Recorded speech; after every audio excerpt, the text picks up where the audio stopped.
সারাদিনে এত ইস্যু হয় যে সবকিছু নিয়ে কথা কওয়া সম্ভব হয় না, কিন্তু এটা নিয়ে কথা কইতেই হবে। আজকের যে বিষয়টা আর কি, সেটা হইতেছে জুলাই যোদ্ধাদের আইনি সুরক্ষা দিতে অধ্যাদেশ হইতেছে। একদিন পরে ঘুম ভাঙিছে সবার। আসিফ নজরুল একদিন পরে অধ্যাদেশ বানাইতেছে। কামটা তো খুব ভালো হচ্ছে তাই না, ভালো করিচ্ছে তাই না, খুবই ভালো কাজ করছে। আসিফ নজরুল তো ভালো ছেলে, সন্ধ্যাবেলা হাত মুখ দিয়ে পড়তে বসে। হ্যাঁ, আসিফ নজরুল বাংলাদেশের মানুষদের দূর পাইছে, দূর পটাইতেছে, তাই আঙ্গারে হাতের লেমন চুষ ধরাই দিছে। আসিফ নজরুল আর প্রফেসর ইউনূসের সরকার আঙ্গারে কিভাবে ধাপ্পা দিচ্ছে সেটা না বুঝে দেখি। আসেন আগে আসলে বুঝে দেখি অধ্যাদেশ আসলে কি। অধ্যাদেশ হইল সংসদ ছাড়া, জানে যখন সংসদ নাই তখন সরকার আর রাষ্ট্রপতির মাধ্যমে জারি করা একটা অস্থায়ী আইন।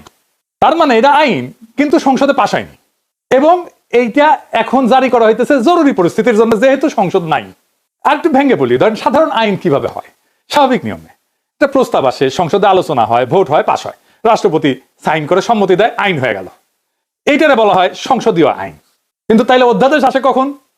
যখন সংসদ বসেনি বা সংসদ ভেঙে গেছে, এখন অধিবেশন চলতেছে না, কিন্তু সরকারের দরকার আছে, এখনই আইন দরকার আছে, অপেক্ষা করা যাবে না। তখন মন্ত্রিসভার পরামর্শে রাষ্ট্রপতি অধ্যাদেশ জারি করে থাকে। তো অধ্যাদেশের আসলে বৈশিষ্ট্যগুলো কি? এক নম্বর হইতেছে এটা আইনের মতো কার্যকর কিন্তু স্থায়ী না। সংসদ বসলে সংসদে অধ্যাদেশকে আনতে হয়, তারপরে অনুমোদন নিতে হয়। অনুমোদন না পাইলে অধ্যাদেশ বাতিল।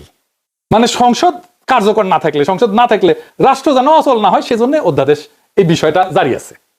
এখন ধরেন পরের সংসদ এটা পাশ করলো না অধ্যাদেশ আসিফ নজরুলের, তাহলে কি হবে? আসিফ নজরুলের কাছে উত্তর আছে? নাই। অধ্যাদেশ সংসদে পাশ হয় আইন হইলেও সংসদ চাইলে তো পরের দিনই নতুন আইন করে সেটা বাতিল করে দিতে পারে। এমনকি এই অধ্যাদেশ যেটা আসিফ নজরুল করতে যাচ্ছে সেটা আদালত এখনই বাতিল করে দিতে পারে। তার মানে এটার মূল্য শূন্য, জিরো। তাইলে আসিফ নজরুল কেন এ করতেছে সেটার উত্তর আমরা পরে পাবো। আসেন আগে বুঝে নেই যে আদৌ জুলাইয়ের জন্য দায় মুক্তি দেওয়া সম্ভব কিনা। এক কথায় দেওয়া সম্ভব না, এবং দেওয়া যে সম্ভব না এটার কারণ আসিফ নজরুল, তার সাথে আছে ওয়াকার, তার সাথে আছে প্রফেসর ইউনূস নিজে, তার সাথে আছে ডাক্তার জাহেদ, তার সাথে আছে বিএনপি, তার সাথে আছে তারেক রহমান। এরা সবাই এই পরিস্থিতি ইচ্ছা করে তৈরি করছে। কেন?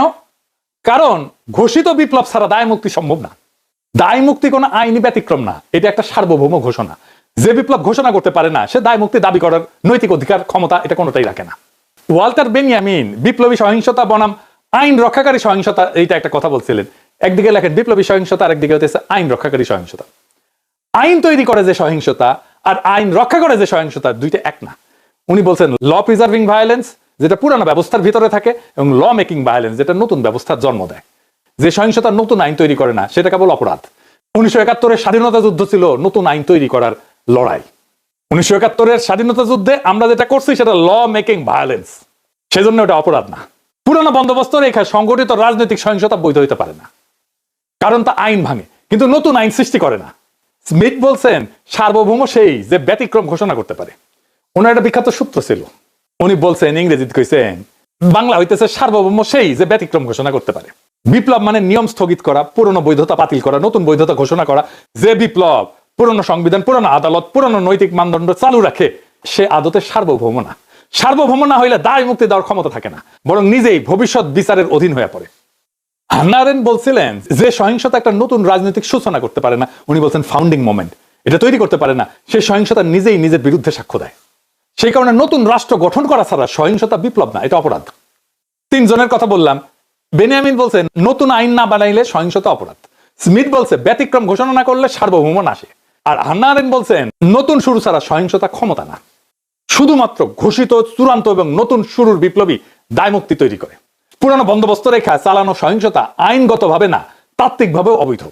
আমরা জুলাই বিপ্লবের পরে নতুন আইন বানাইছি, নতুন সংবিধান বানাইছি, বানাই নাই। ডাক্তার জাহেদ তো জান লড়াই দিল জুলাইকে অভ্যুত্থান বলে প্রতিষ্ঠা করার জন্য। বিপ্লব না, ছোটখাটো মানুষ পুতু করে কথা কয় আর আমরা হইতেছি উগ্র। কিন্তু এরা ডাক্তার জাহেদের হইতেছে চিকনা বুদ্ধি, সামনে এমন মাইর দেবে টেরি পাইবেন না, একদম খাইয়া ফেলবে আর কি। জাহেদ খান জুলাইকে অভ্যুত্থান বলে প্রতিষ্ঠা করার জন্য দেওয়ানা ছিল। অভ্যুত্থান যেটা সেটা ক্ষমতা দখল করে, কিন্তু নতুন আইন, নতুন বৈধতা, নতুন সার্বভৌমত্ব তৈরি করে না।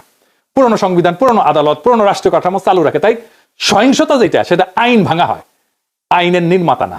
আমরা যেটা জুলাই করছি সেটা আমরা আইন ভাঙছি আইন নির্মাণ করার জন্য। কিন্তু আমাদের নতুন আইন নির্মাণ করতে দেয়নি এই জাহেদারা, এই আসিফ নজরুলেরা, এই প্রফেসর ইউনূসেরা। সেই কারণে এইটা ল ব্রেকিং ভায়োলেন্স হয়ে গেছে, ল মেকিং ভায়োলেন্স হয়নি। অভ্যুত্থানের সময় যে সহিংসতা হয় সেটা পরে অপরাধ হিসাবে বিচারযোগ্য থাকে। সেই কারণে ডাক্তার জাহেদা 24-এর বর্ষা বিপ্লবকে বিপ্লব না বলে অভ্যুত্থান বলে প্রতিষ্ঠা করার জন্য দেওয়ানা হয়েছিল, যেন জুলাই বিপ্লবীদের পরে জবাই করা যায়। তার মানে এই জাহিদারা তাই চাইছে যা আওয়ামী লীগ চাইছে। আওয়ামী লীগ আর হাসিনা যে পুলিশ হত্যার সহিংসতার কথা বলে, জুলাই যোদ্ধাদের ফাঁসি দিতে চায়, তার তাত্ত্বিক ভিত্তি তৈরি করে দিচ্ছে এই জাহেদ, এই সামে সিকনে, এই সিকনা বুদ্ধির লোকটা। আপনাদের জিজ্ঞেস করা উচিত, তাকে ধরা উচিত এই কাম কেন করছিলেন। মাদিরে যে পুলিশ ধরে সে বৈধতা দিছে জাহেদ। দায় মুক্তি বাংলাদেশের ইতিহাসে একবারই হয়েছে, সেটা 1971-এর পরে। কারণ ওইখানে আমরা নতুন শুরু করতে পারছিলাম, ওইখানে লড়াইয়ের বিজয় ছিল আমাদের বৈধতা। এইখানে আমরা বিজয়ী হয়েছি, কিন্তু আমরা আমাদের বৈধতা তৈরি করতে পারিনি, নতুন শুরু করতে পারি নাই। সেই কারণে দায় মুক্তি দেওয়া সম্ভব হবে না, যতই বলুক আসিফ নজরুল। তাইলে আসেন, আসিফ নজরুল কেন এই অধ্যাদেশ করতে এত ব্যস্ত? কারণ হইতেছে আসিফ নজরুল নিজে দায় মুক্তি চাইতেছে। সে জানে সে কি আকাম করেছে। কি আকাম করছে জানেন? দেশ যখন একটা বিপ্লবী সন্ধিক্ষণে, যখন আমরা নতুন রাষ্ট্র তৈরি করব, হাসিনা পলাইছে, সেই সময় সে ওয়াকার আর বিএনপির সাথে মিলে পুরো বিপ্লবটাকে লাইনচ্যুত করছে। বিপ্লব ওই রাতেই শেষ। তারপরে ধৈরা ধৈরা বিপ্লবের সাথে সম্পর্কহীন বুড়াগুলাকে উপদেষ্টা বানাইছে, সংবিধান সমুন্নত রাখছে, ওয়াকারকে রাখছে, চুপ্পু করে রাখছে। আমরা সেকেন্ড রিপাবলিক করব বলছিলাম, নতুন রাষ্ট্র করব না, উই বেশি বোঝে, উই একাই বিপ্লবের স্টেক হোল্ডার। আমি ওরা জিজ্ঞাসিলাম যে আপনি যে নাচতে নাচতে ওয়াকারের গাড়ি চড়িয়া ক্যান্টনমেন্টে গেলেন, কোন ক্যাপাসিটিতে গেছিলেন? কয় পলিটিক্যাল পার্টির বাইরে যে সিভিল সোসাইটির অংশ আছে সেই হিসেবে গেছি। আমি কইলাম ভেরি গুড। তাইলে এখন বলেন, ওই যে কয়দিন ঘুটু করলেন, সিভিল সোসাইটির কার সাথে কথা বলে ঘুটুটা করেছেন? কার সাথে পরামর্শ করছেন? আপনি একা হারকিউলিস হয়ে গেছেন কেন? আপনি কারোর সাথে কথা বলেন না কেন? কার সাথে আলাপ করছেন? কারোর সাথে আলাপ করে নাই। আপনার হাত জগন্নাথ, নিজে যা ভালো বুঝিছে তাই করিছে। একটা সাক্ষাৎকারে দেখলাম আজিম নজরুল কইতেছে তার বাসায় বসে ছাত্ররা উপদেষ্টা বানাইতেছে, সে মাঝে মাঝে পরামর্শ দিতেছে, কইতেছে এখন কেমন লাগে? সচিবেরা কথা শোনে না, পুলিশেরা কথা শোনে না, পাবলিক শোনে না কথা, কোথাও গেলে পাবলিক আটকায় ফেলে, ভুয়া ভুয়া স্লোগান দেয়।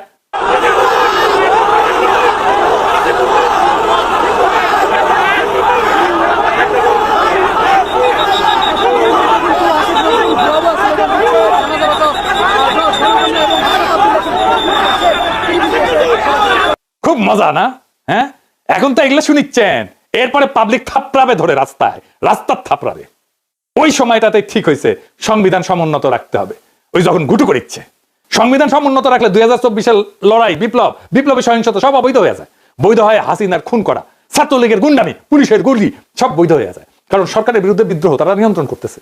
এই কাজ করছে আসিফ নজরুল, এই কাজ করছে জাহেদ, এই কাজ করছে বিএনপি, এই কাজ করছে তারেক রহমান, এই কাজ করছে প্রফেসর ইউনূস। নিজে আইনের লোক হইয়া আসিফ নজরুল ওই 3 দিনে ছাত্রদের সাথে বৈশা উপদেষ্টা পরিষদ বানাইতেছে, আর ওই প্রসেসের মধ্যে দিয়ে ওই ছাত্রদেরই মৃত্যু পরোয়ানা লিখতেছে আসিফ নজরুল। এখন অধ্যাদেশ বানায় লেবেন চুজ ধরাই দিতেছে। এই অধ্যাদেশ বালটা করবে। 1975-এ যারা সোহরাওয়ার্দীর বডিগার্ডের ফুটা করেছিল তাদের জন্য সংবিধানে ইনডেমনিটি দেওয়া হয়েছিল, কাম হয় নাই। 1975-এর ওই বিপ্লবী ঘটনার পরে যেই দল বিএনপি ক্ষমতায় আসছে, তারাই কর্নেল ফারুক, বজলুল হুদাকে, শাহরিয়ারকে তুলে দিচ্ছে আওয়ামী লীগের হাতে, যেন ফাঁসি দিতে পারে আওয়ামী লীগ তাদের জেলে ভরে। রায় হয় নিম্ন আদালতে, আপিল চলতেছিল। খালেদা জিয়ার আমলে খালেদা জিয়া সরকার এদের সবাই ছেড়ে দিতে পারতো, আইনসঙ্গত ভাবে ছেড়ে দিতে পারতো, আপিল নিষ্পত্তি করে। কিভাবে জানেন? আসেন একটু বুঝে দেখি। আদালত রায় দিছিল ফায়ারিং স্কোয়াডে মৃত্যুদণ্ড। বাংলাদেশের সিভিল আদালতে ফায়ারিং স্কোয়াডে মৃত্যুদণ্ডের বিধানই নাই। রাষ্ট্র বা আদালত যদি এমন কোন পদ্ধতিতে মৃত্যুদণ্ড কার্যকর করে যেটা কোনো বিধানে নাই, আইনে নাই, যে পদ্ধতিটা আইনে লেখা নাই, তাহলে এটা টেকনিক্যাল ভুল বা কাগজপত্রের গলদ হিসাবে থাকে না। এইটা তখন সংবিধান ভাঙার বিষয় হয়ে যায়। কারণ বাংলাদেশের সংবিধান বলছে মানুষকে শাস্তি দিতে হইলে সেটা আইনের ভেতর থেকে দিতে হবে, আর্টিকেল 31। আর মানুষের জীবন কেড়ে নেওয়া যাবে শুধুমাত্র আইনসম্মত প্রক্রিয়ায়, আর্টিকেল 32। এই সীমা লঙ্ঘন করলে দুইটা কথা পরিষ্কারভাবে বলা যায়, মানে বিচারটা সংবিধানের চোখে বৈধ থাকে না। রাষ্ট্র নিজেই আইনের সীমা পাড়ায় গেছে, আইন যে ক্ষমতা দেয়নি সেই কাজ রাষ্ট্র করছে, এটা করতে পারে না। আইনের বাইরে যায় মৃত্যুদণ্ডের এমন কোন পদ্ধতিতে মৃত্যুদণ্ডের আদেশ দেওয়া, মানে এটা শুধু ভুল না, এটা রাষ্ট্রের অবৈধ কাজ, আদালতের অবৈধ কাজ। খালেদা জিয়া সরকার কিছুই করে নাই, আপিলের কাজ বন্ধ করে রাখিছিল। হাসিনা এসে সামে সবাই ফাঁসি দিয়ে দিছে। এই হাসিনা পলানোর পরেও প্ল্যান ছিল এইটাই যে বিএনপি আর ওয়াকার সামে তুলে দিবে জুলাই বিপ্লবীদের আওয়ামী লীগের হাতে। বিএনপির প্ল্যান এখন প্রকাশ্য, তারা আওয়ামী লীগকে ফিরে আনতে চায়। আমি বেনে বেনে করছি না, আমি প্রমাণ দিতেছি। দেখেন হিন্দু সম্প্রদায়কে দিয়ে কি বলানো হইতেছে। আমি কিন্তু আমার জন্মগতভাবে আমি বিএনপি ছিলাম, বুঝছেন। আমি মাহবুব কমিশন আমলে বিএনপি কমিশনার মেম্বার ছিলাম 3 বার। এখন কিন্তু এখন দেশে আসছি ডক্টর করে, কিন্তু এখন আমি মা বোনকে বলছি নিজের ইজ্জত যদি রক্ষা করতে চান আপনারা সবাই বিএনপি কে বলছি। বিএনপি বলে কেউ অবহেলা করবেন না, কেন এখন আওয়ামী লীগ নেই। এটাই বলছি, যেটা আমাদের মাতৃ জন্মের কথা। মা বোনরা বলছে যে আওয়ামী লীগকে ভোট দিও, বিএনপি কে দিও না, কিন্তু এখন আমরা বর্তমান আমরা আছি এখন বিএনপির হাতে, আমাদের আওয়ামী লীগ নাই। তোমরা সবাই নিজের ইজ্জত যদি বাঁচাতে চাও, নিজের একটা মেয়ে যদি বড় হয় মা বাবার বয় থাকে, কিন্তু এখন বয় নেই আর। এখানে সবাই, এখানে আমাদের মা বাবা এরা সবাই, এদেরকে চিনেন। যদি দূরের মানুষ হতো তাহলে বয় ছিল, এরা দূরের মানুষ না, এখানে আমাদের দেশের মানুষ। কোনো যদি ক্ষতি হয় কিছু হয় আপনাদের ওদেরকে ডাকতে পারবেন। আমরা এখানের মানুষ সবাই, এখানে সবাই একজোট হয়ে 12 তারিখ ভোট দেবেন, সবাই ভোটের জন্য যাবেন। কিন্তু অনেকজন বলে বিএনপি কে ভোট দেবো না, যাবো না, না এটা মনে করবেন না। বিএনপি কে দিলে মনে করবেন কোনোদিন আবার আওয়ামী লীগের হাতে যেতে পারবেন আপনারা। বিএনপি কে চান কিন্তু অন্য দল দেখবেন, কিন্তু নিজের হাতে নিজে কপালে হাত মারবেন। এখানে বিএনপি ছাড়া কোনো উপায় আমাদের নাই। এখানে হিন্দু বা মুসলিম হোক সবাই বিএনপি কে চান। আমি বলছি আমাদের এই এলাকার সবাই আপনারা বিপদের সময় না ফেলে এদেরকে পাবেন। এরা এখানে কাছের লোক, এরা দূরের নয়, কেউ খাইয়ে যেতে পারবেন এখান থেকে আমাদের হাত থেকে, কেন এগুলো আমাদের দেশের লোক।